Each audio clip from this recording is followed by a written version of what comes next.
Hello guys, we're all here. Day to day, May 30, May 31st, 2021. Location, Festive Hotel, Resort World, Sentosa. Share ko lang experience ko regarding sa isolation case ko.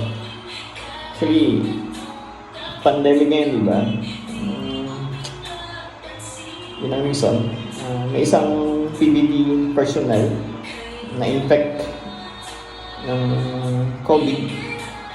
Hinaan ko lang yung sounds ko. Medyo malakas.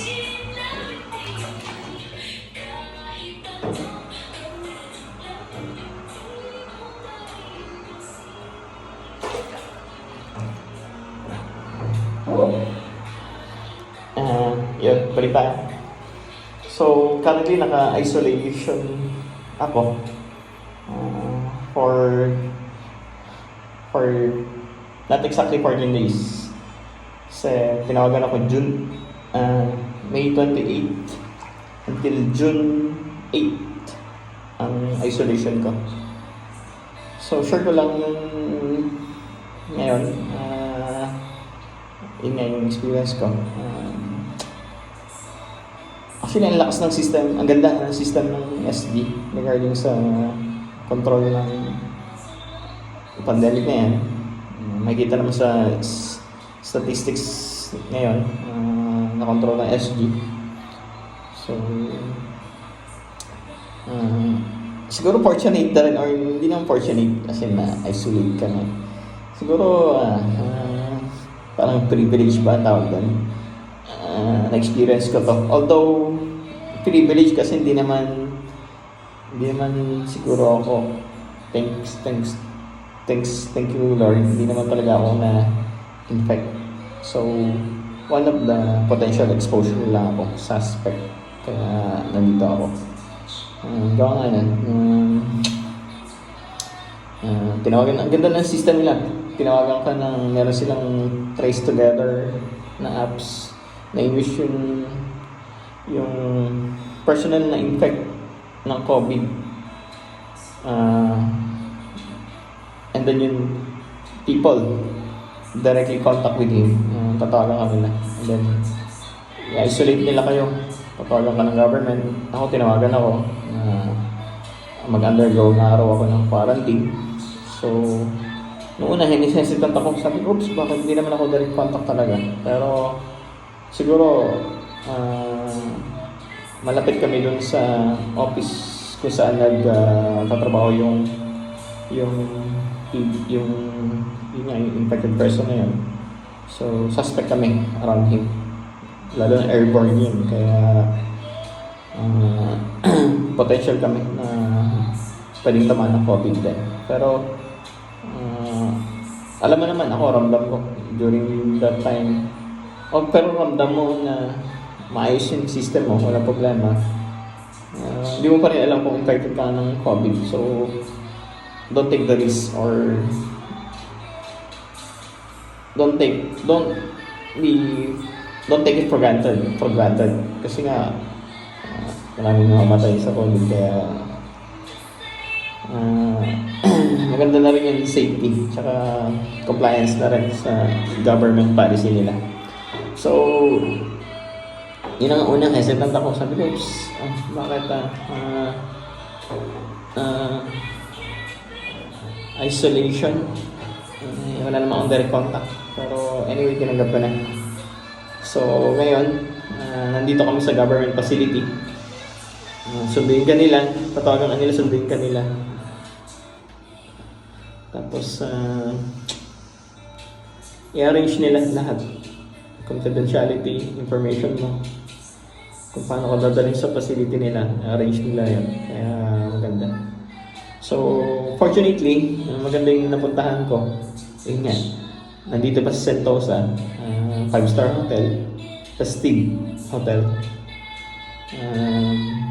First day, sa reception, binigyan kami ng ART, yun yung antigen rapid test. Parang simple kit lang yan, na in a way, makita mo kung infected ka. Pero yung isa pa yung PRT, which is parang yun yung number 1 na mag-test ng COVID. Siguro, schedule ako, tinawagan ako kanina. Schedule ko tomorrow. So, sa Taguig. So, isa yun. Pero so far, so good. Experience ko. Sa hotel, sa venue, 5-star nga eh. Ganda ng bed ko. Ganda na room ko. Ganda ng view. Facility. Alam mo kung sauna ba para bathtub. So, yun lang. Relax mo na while listening to music. Then, sinipper ko rin. Then, document ko. Pagkain, food-wise, sarap din. Meron silang sinaserve breakfast, lunch, dinner. So far satisfied naman sa pagkain. Although hindi naman lahat perfect ng pagkain. Pero, maganda na. Meron. Unlike kung magpa-home quarantine ako so ko pa pagkain. So, why don't take the chance? Sponsorship naman ng government to. Kaya, mas maganda mag-stay ka sa facility nila, which is provided lahat. Save ka pa. Kaso ang problema, yung PBD, yung sa work namin, lahat kami, majority na isolate. So, walang tao. Shoutout dun sa mga tropa na lang na naiwan na ipapatak ko ng linya. Bawi na lang kami next time. Pero yung supervisor namin nag-issue ng ng work from home notice nung papunta ko dito sa hotel, wala akong dalang laptop. So, nag-meeting kami. Magpo-provide ng laptop. So, baka bukas dumating yung laptop ko. So, work from home din. Pero anyway, relax pa rin. Overall, okay pa rin. At least makatulong ka pa rin sa team mo. In terms of working from hotel, WFH. So, relax na rin. Ngayon, taking advantage natin. Matagal nang walang uwi, walang leave. So ngayon na to, tignan namin yung chance na parang makapagpahinga rin sa PBB. Gusto ko lang, hindi ko mag-thank you ba? Gusto ko lang ano na rin, in a way na mag-say thank you ba? Dun sa equipment na nag-expose namin. At least na-experience namin to. Nakita ko gano'n kaganda yung system nila. So, panalo lahat. Kaya mo quarantine ka kung nasa 5-star hotel ka naman. Pwede na. So, yun lang. Share ko lang. So, this is like background sound ka pa. Babad mo na siguro ako rito ng at least 10 minutes. Tanggal ng libag. Yun lang. Share ko lang. Thank you guys. Reference ko na rin to in the future. Pwede panoorin. Thank you SG for taking care of us. Although less risk kami. Sana matapos na rin itong pandemic. Makauwi kami, bakasyon man lang.